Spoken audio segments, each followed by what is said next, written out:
शासिनं जैनं जयतु शासिनं जैनं जयतु शासिनं।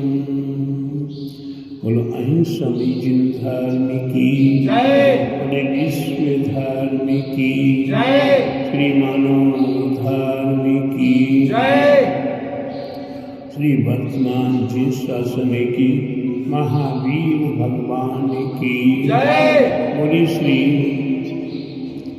तीक्षित नेमीगिरी नेमीनगर के मूल नायक श्री खयाराठे आदिश्वर प्रभु आदिनाथ भगवान की जय, आचार्य श्री स्वामी शांति सागर जी महाराज की जय, वीर सागर जी महाराज की जय, जम्मू सागर जी महाराज की जय, जय सागर जी महाराज की जय, नेमी सागर जी महाराज की जय, आचार्य गौरी परम तपस्वी परम तेजी संत शिरोमणि पंचवर्ष के जल के त्यागी स्वतंत्र सेनानी ज्ञान वृद्धि तपो वृद्धि वयोवृद्धि पार्षद मूर्ति आचार्य श्री स्वामी नेमी सागर जी महाराज की जय, आचार्य गौरी स्वामी विद्यासागर जी महाराज की जय, आचार्य सागर जी महाराज की जय।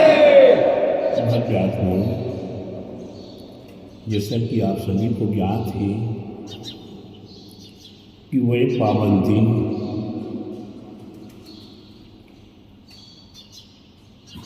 11 अप्रैल 1982 दिल्ली शालीमार बाग में ऐसा पावन अवसर आया जिस पावन अवसर पर दिगंबरी दीक्षा, जो जग में सबसे विशेष और महान माना जाता है कि दिगंबरी दीक्षा, इससे बड़ा कोई स्थान नहीं होता, इससे बड़ा कोई पद नहीं होता, इससे बड़ा कोई श्रेष्ठ मोक्ष मार्ग का रास्ता नहीं होता। सबसे श्रेष्ठ रास्ता मोक्ष मार्ग का है तो दिगंबरी दीक्षा। दिगंबरी दीक्षा जब होती तब अंतरंग के प्राणायाम संसार शरीर और भोगों से निवृत्त हो जाती है। संसार के सुखों में, शरीर के सुखों में या विषय भोगों में जिनकी रुचि संपूर्ण रूप से समाप्त हो जाती है, वही दिगंबरी दीक्षा प्राप्त कर सकते हैं। आप देखते हैं कि आपके घर में 1 साल का बच्चा हो, 2 साल का बच्चा हो, 4 साल का बच्चा हो, उससे बोलो बेटा नंगे हो जाओ, वह नंगे होने के लिए तैयार नहीं होता। उसे जबकि कोई ज्ञान नहीं है कि नंगे होना नहीं होना क्या मतलब है, लेकिन इसकी उपरांत भी उसके मन में लज्जा, उसके मन में विकार, इसीलिए वो नग्न होने के लिए भी तैयार नहीं हो पाता। और यहाँ संपूर्ण भरी उम्र में जिन्होंने संपूर्ण अपने तन के वस्त्र आभूषणों का त्याग कर दिया, अपने श्रृंगार का त्याग कर दिया, अपना श्रृंगार प्रत्येक व्यक्तियों के लिए देखते हैं कि अगर श्रृंगार में श्रृंगार है तो सबसे बड़ा श्रृंगार माना जाता है अपने चेहरे की सजावटें, अपने बालों की सजावट। और दिगंबरी अवस्था में सबसे पहले अपने बालों को, अपने केशों को, अपने सिर के, दाढ़ी के, मूछ के बालों को अपने हाथों से उखाड़ना। अगर ये नहीं उखाड़ सकते, अपने केशों नहीं कर सकते हैं, तो दिगंबरी दीक्षा जल्दी संभव नहीं होती है। अंतिम समाधि के समय में कभी कभी किसी ग्रस्त अवस्था में जो बीमार है और अंतिम अवस्था में उसे दिगंबरी दीक्षा दी जाती है तो पंच संस्कार किए जाते हैं कि उसके अब पूरे केस नहीं भी हो पाते तो भी उसे दिगंबरी दीक्षा, क्योंकि उसका अंतिम समय चल रहा और जो भारी अवस्था में लेता है वह पूर्णतया निष्कुंच करते हुए अपने तन के वस्त्र आभूषणों को खुशी खुशी त्याग करते हैं। जिस प्रकार से आपने सुना होगा कभी ग्रंथों का उल्लेख है कि भगवान आदिश्य प्रभु आदिनाथ का समोषण लगा हुआ है और उस समोषण में भारत चक्रवर्ती अपने परिवार से थे भगवान की दिव्य देशना एवं भगवान के दर्शन करने के लिए समोषण में पहुंचे। भगवान की दिव्य देशना से प्राप्त होता है कि अभी अभी कुछ ही समय के उपरांत दो बालक मोक्ष को प्राप्त करने वाले हैं। जो समोषण में विराजमान हैं उनमें से दो बालक मोक्ष को प्राप्त करने वाले हैं। इस प्रकार की दिव्य देशना की और दिव्य देशना की सुनने के उपरांत सभी भव्यात्माओं ने सुना और सभी भव्यात्मा जिस प्रकार यहाँ भी होता है इस कान से सुनते हैं और इस कान से निकाल देते हैं। कुछ निद्रा अवस्था में रहते हैं वो सुन ही नहीं पाते।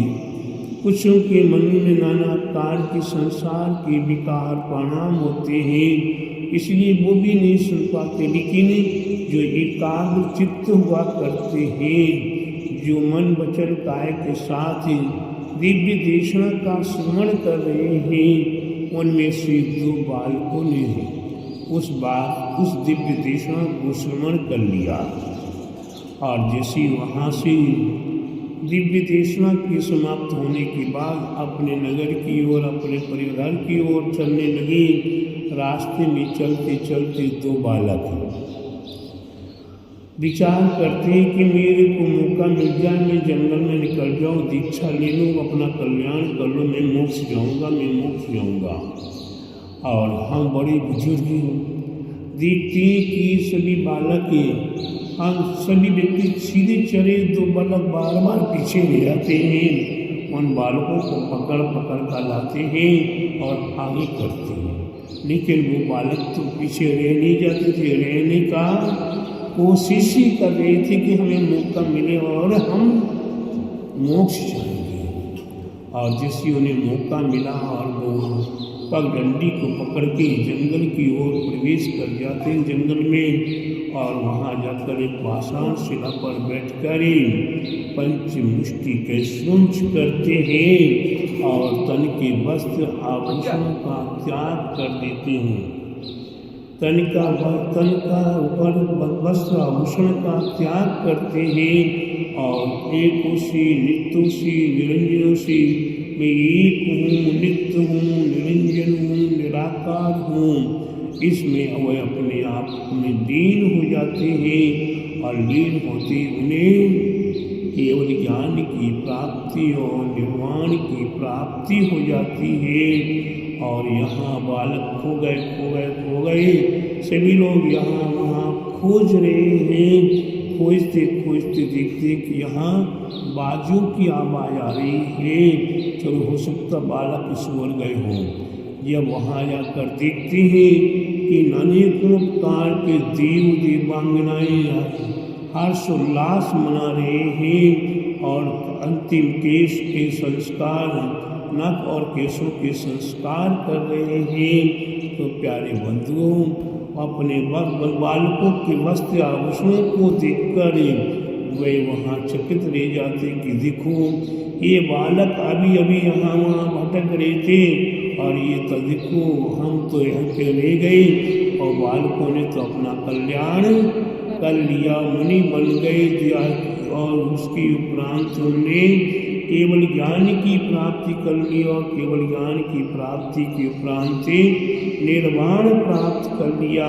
ठीक उसी प्रकार से वह भव्य आत्माएं हुआ करती हैं जो दिगंबरी दीक्षा प्राप्त करने के लिए तत्पर हुआ करते हैं और जो गुरु हस्त से दिगंबरी दीक्षा प्राप्त इस पंचम काल में प्राप्त कर लेते से आचार्य गुरुवरे परम तपस्वी नेमी सागर जी महाराज, जिन्होंने मेरे को कुछ समझा कुछ जाना और कुछ मेरे को आचार्य गुरुवर विद्यासागर जी महाराज ने जाना था समझा था और उन्हें हमें अपने संग में रख के ब्रह्मचारी व्रत रखा और ब्रह्मचारी के उपरांत आचार्य विद्यासागर जी महाराज ने हमें योग समझते हुए क्षुल्लक दीक्षा प्रदान की और उसके उपरांत एलक दीक्षा मुनि दीक्षा हमारे गुरुवर आचार्य शिक्षा थे।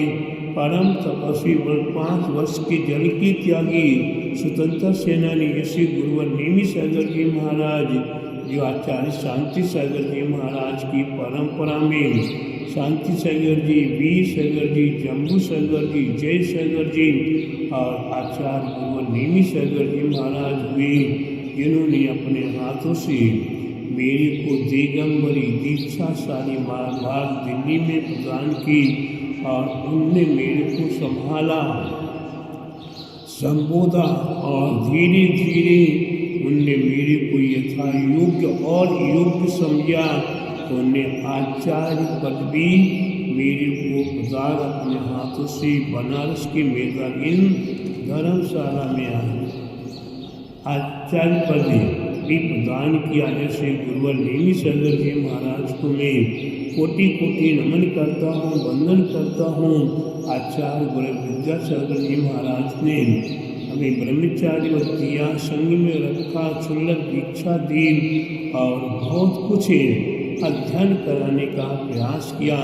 ऐसे गुरुवर आचार्य विद्यासागर जी महाराज जी को एवं आचार्य गुरुवर नेमी सागर जी महाराज को मेरी ओर से कोटि कोटि वंदन, नमोस्तु नमोस्तु नमोस्तु। और दीक्षा अपने आप में महान हुआ करती है। आज आप सभी हैं, आप भी सभी नग्न होते हैं, कहीं लेटरिन में जाते हैं, बाथरूम में जाते हैं या कपड़े बदलते हैं, उस समय भी आप नग्न होते हैं।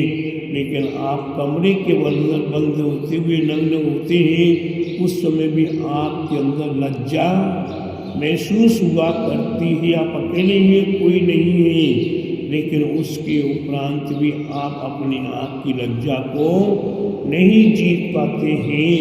लेकिन लज्जा को जीतना कोई साधारण सी बात नहीं है। लोग क्या कहेंगे, क्या लोग क्या कहेंगे। आज संसार में विचार करते हैं लोग कि लोग क्या कहेंगे, धर्म करते हैं। अगर आप दिगंबर साधु के बगल में चल रहे हैं तो सोचते हैं कि लोग क्या कहेंगे। अपनी दुकान से निकलकर दिगंबर साधु के चरणों में नतमस्तक हो रहे तो विचार करते हैं कि लोग क्या कहेंगे। हंसेंगे, लेकिन प्यारे बंधु, हंसने वाले हंसते रहेंगे, कहने वाले कहते रहेंगे और चलने वाले चलते रहेंगे। कहावत है, आंधी आया तूफान आगे बढ़ते जाएंगे। आज वही मैंने किया अपने जीवन में। दिगंबरी दीक्षा प्राप्त करने के उपरांत पीछे मुड़ के देखने का प्रयास नहीं किया। जो लक्ष्य बनाया, चाहे देश देशांतर में विहार करने का लक्ष्य बनाया हो, चाहे बांग्लादेश, भूटान, नेपाल में जाने का विचार किया हो और चाहे आसाम, नागालैंड में जाने का विचार किया हो, जो विचार किया उसे करने का पूरा प्रयास किया है। धार्मिकी प्रभावना कैसे हो, अपना संयम का पालन कैसे हो, अपनी चर्या का पालन कैसे हो। आज गुरुवर आचार्य विद्यासागर जी महाराज की देन है कि उनने ब्रह्मचारी अवस्था में भी मेरे को नमक का त्याग कराया, चीनी का त्याग कराया, दही का त्याग कराया, तेल का त्याग कराया, नमक उसकी लाल मिर्ची, हरी मिर्ची का त्याग कराया एवं और भी अनेकों वस्तुओं का त्याग कराया। वही आचार्य गुरुवरे विद्यासागर जी महाराज की देन, जो कि मैंने कभी न नमक का त्याग करने का प्रयास किया था, न चीनी का प्रयास किया था और न ही रात्रि भोजन या और अन्य पदार्थों का त्याग करने का विचार किया। ये सभी त्याग की परंपरा और त्याग की पवित्र भावना गुरुवर आचार्य विद्यासागर जी महाराज से प्राप्त हुई और उसके उपरांत आचार्य नेमी सागर जी महाराज वयोवृद्ध थे, बुजुर्ग थे। उनने अपने अनुभव से हमें अनेकों प्रकार का ज्ञान प्राप्त कराने का प्रयास किया। ज्योतिष का, वास्तु का, मंत्र शास्त्र का एवं और भी जितना भी ज्ञान करा सकते थे, उनने अधिक से अधिक हमें ज्ञान प्राप्त कराने का प्रयास किया और उनका बर्दाश्त हमारे ऊपर जीवन अवस्था में भी था और उनकी समाधि के उपरांत भी उनका बर्दाश्त आज है। जिस बर्दाश्त के निमित्त से आज उनकी पुण्य स्मृति में इतना बड़ा तीर्थ क्षेत्र नेमीगिरी, नेमी नगर, मैं अपने आप को अकेला नहीं मानता हूँ। लोग कहते कि महाराज जी अकेले ने इतना बड़ा बनाया, किने इतना बड़ा बनाया। मैं कहता हूँ मैं अकेला नहीं हूँ, मेरे साथ हजारों का सहयोग है, लाखों का सहयोग है, तभी जाकर ये इतना बड़ा क्षेत्र आज बन के तैयार हुआ है।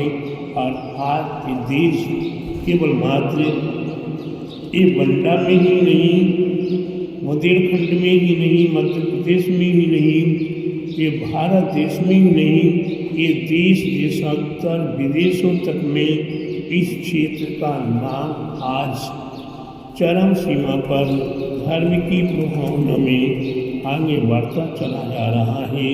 मैं भगवान से प्रार्थना करता हूँ गुरुवर नेमी सागर जी महाराज का मेरे ऊपर बर्दाश्त है। मैं उनके उसे अनुकंपा को, उनके बर्दाश्त को, जब तक मेरी सांस में सांस रहेगी और जब तक मेरे शरीर का कण रहेगा, तब तक मैं गुरुवर नेमी सागर जी महाराज को न कभी भुला सकता हूँ, ना भूल सकता हूँ और न उनकी अनुकंपा को भुला सकता हूँ।